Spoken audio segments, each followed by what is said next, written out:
Chapter 14. The True Triumph of the Witch. As soon as the witch had gone, Aslan said, "We must move from this place at once. It will be wanted for other purposes. We shall camp tonight at the fords of Baruna." Of course, everyone was dying to ask how had he arranged matters with the queen, but his face was stern, and everyone's ears were still ringing with the sound of the roar, so nobody dared. After a meal which was taken in the open air, they were all busy for a while, taking the pavilion down, packing things up, and before 2 o'clock they were all on the march and set off towards the direction. During the first part of the journey, Aslan explained to Peter his plan for the campaign. "As soon as she has finished her business in these parts, the queen and her crew will almost certainly fall back to her house and prepare for a siege." A siege is like a fight or like a war. "You may or may not be able to cut her off and prevent her from reaching it." He then went on to outline 2 plans of battle, one for fighting the queen and her people in the woods, and another for assaulting her castle, that means rushing her castle. All the time he was advising Peter how to conduct the operations, saying things like, "You must put your centaurs in such and such place. You must post the scouts to see that she doesn't do so and so." Finally, at last, Peter said, "But Aslan, won't you be there yourself?" "I can give you no promise of that," answered the lion, and he continued to give Peter his instructions. For the last part of the journey, it was Susan and Lucy who saw the most of him. He did not talk very much and seemed to them to be very sad. It was still afternoon when they came down to a place where the river valley had widened out. This was the fords of Baruna, and Aslan gave orders to halt on this side of the water, but Peter said, "Wouldn't it be better to camp on the far side for fear the queen might try to attack at night or anything?" Aslan, who seemed to have been thinking about something else, roused himself with a shake of his magnificent mane and said, "Eh, what is that?" And Peter said it all over again. "No," said Aslan, "she will not make an attack at night, not tonight." Then he sighed deeply. But presently he added, "All the same, it was well thought of. That is how a soldier ought to think. But it doesn't really matter." So they pitched their tent. Aslan's mood affected everyone that evening. Peter was feeling uncomfortable too at the idea of fighting the battle on his own. The news that Aslan might not be there had been a great shock to him. Supper that evening was very quiet. Everyone felt different than they had the night before. It was as if the good times were already over. The feeling affected Susan so much that she couldn't sleep when she went to bed.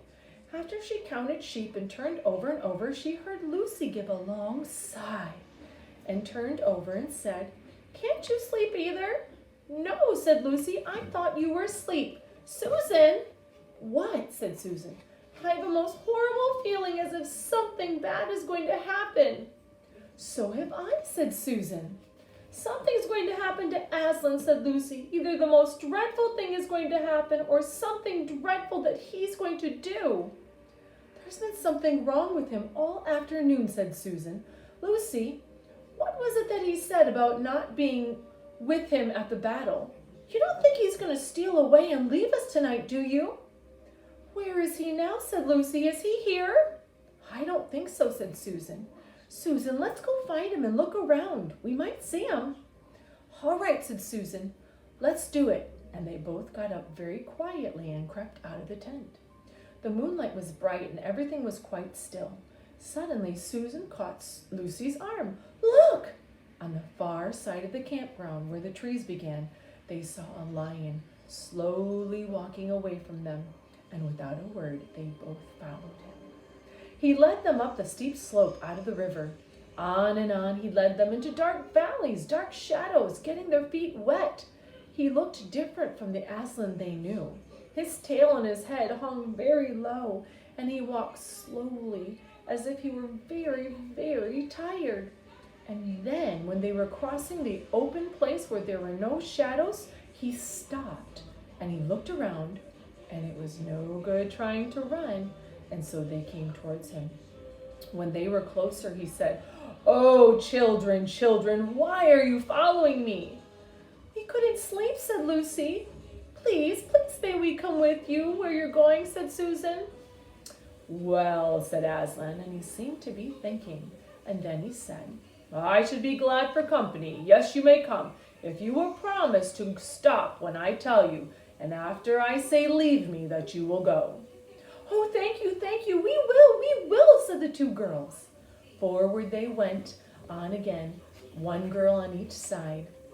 But how slowly he walked, and his great royal head drooped so that his nose almost touched the grass. Presently he stumbled and gave a low moan. Aslan, dear Aslan, what is wrong? Can't you tell us? Asked Lucy. Are you ill, dear Aslan, said Susan. No, said Aslan, I am sad and lonely. Lay your hands on my mane so that I can feel that you are there, and let us walk like that. And so the girls did what they never would have dared to do without his permission. But they wanted to ever since they saw him. They buried their cold hands into his beautiful fur and stroked his fur and walked with him. And presently they saw they were coming up the slope of a hill, and there the stone table stood.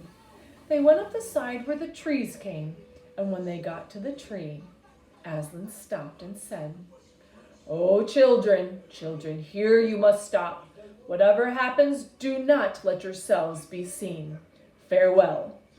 And both girls cried bitterly and clung to the lion and kissed his mane and his nose and his paws and his great sad eyes. And then he turned from them and he walked to the top of the hill.